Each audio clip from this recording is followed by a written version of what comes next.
All right, let's go. If you're tired of not feeling fit, tired of just not having the focus, tired of just not having the financial resources that you deserve, this is your place to be. I'm Jason Yarusi, and this is the Live 100 podcast, the place you come to break the habits that no longer serve you so you could build momentum to get the life that you truly deserve.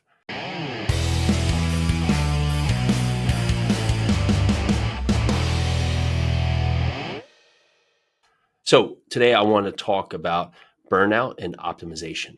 But before we do, if you want to see where your starting line is, see what is that point where you truly are today that you can build off, that you can go and grow from, go over there to jasonyarusi.com. There's a free assessment that you can go answer a few questions, can really dial in on where your starting line is today.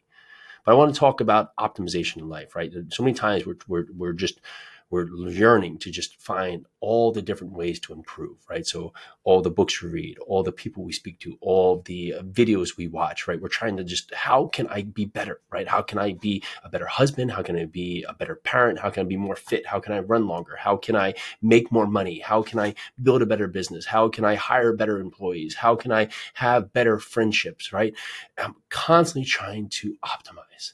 And it becomes overwhelming, right? And we face burnout. We face times when ultimately that, we just collapse physically and mentally, just collapse. It's because it's our mind and it's our body telling us that we've pushed it too far.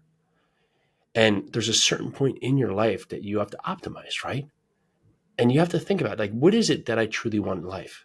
And the answer is probably not, running ragged, completely stressed out, working, 24 hours a day or 18 hours a day, and just never having time for myself, never being able to relax, never being able to, be with the ones I love.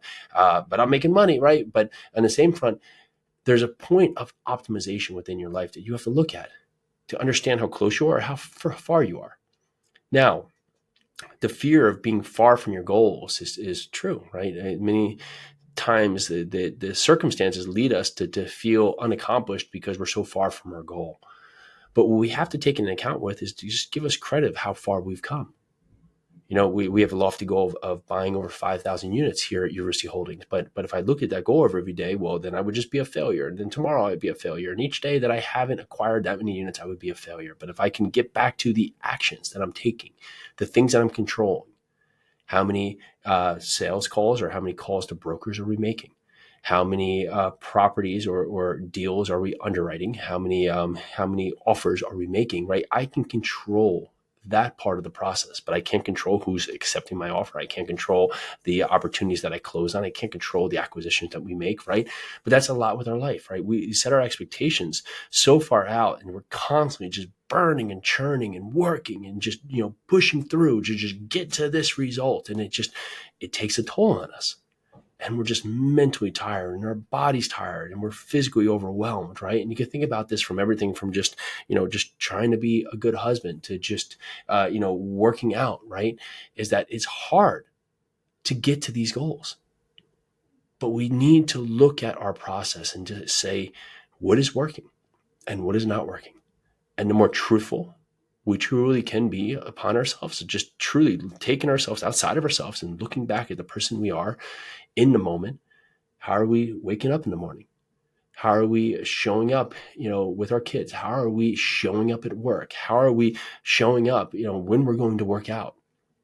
Are we really putting in the work? Are we really optimized in the way we're doing our processes? Or are we just allowing things to free flow? And if your story is not one of just trying to look at what's not working and what is working and find the delta, then we have to recalibrate to go back to the basics. And the basics is that you do some things great and you don't do some things great, right? I heard something today that was just so true, is that, well, this is my first time being human. I don't know about you, but I assume it's your first time being human too, right? So we're figuring things out. We're figuring things out each and every day. And we're figuring out what doesn't work and what does work. And when things do not work, you have to say to yourself, okay, that didn't work. How come? Was it the wrong mission? Was it the wrong objective? Was it the wrong steps? Was it the wrong timing, right? A combination of all of them. And when it did work, was it the way I did it? Was it the style that it was done upon? Was it the method? Was it the process? Was it the time? Was it luck, right? What are these things? But in the same front, when it works and when it doesn't work, there's a story there. There's a story for you to unravel, to ask yourself, okay, it is not working. Well, when I look at things that have worked in the past, what have I done and what am I doing differently now? Am I showing up and I'm not positive because I'm fearful that it won't work, or I'm doubtful in my own self? Am I just not doing the actual steps of the process? Am I trying to jump from point 1 to point 10 because I think I'm better than that, right? Where am I as part of this journey, and where am I failing? Now, it doesn't feel good. Right? It doesn't feel good to look upon yourself and say, well, I'm failing, right? But the truth of it is that failure is a mode for you to fail forward, right? It's a mail for you to, it's a means for you to learn. It's a process for you to go through so you can come out on the other side better. And when we don't try, well, then we won't fail, but we ultimately won't get to where we truly can be, right? Where part of Live 100 is to build meaningful habits and practices so you can go and intentionally execute. But the next step past that is you have to be uncomfortably brave to what comes next. What comes next is the learning lessons, the trials, the tribulations, the things that are difficult to go through, because that is you expanding from where you are to where you want to be. And there's going to be roadblocks. There's going to be certain things that are going to set you back. There's going to be tests along the way. There's going to be speed bumps. There's going to be mountains to climb. But if you keep going through it and keep learning through it, you will get through it. So look at your life today and ask yourself, what is it upon my journey that I need to improve on? That I know the answer to, but I'm just not doing it. Ask that hard question right now. What am I doing right now that I should be doing differently? Because we all know what it is.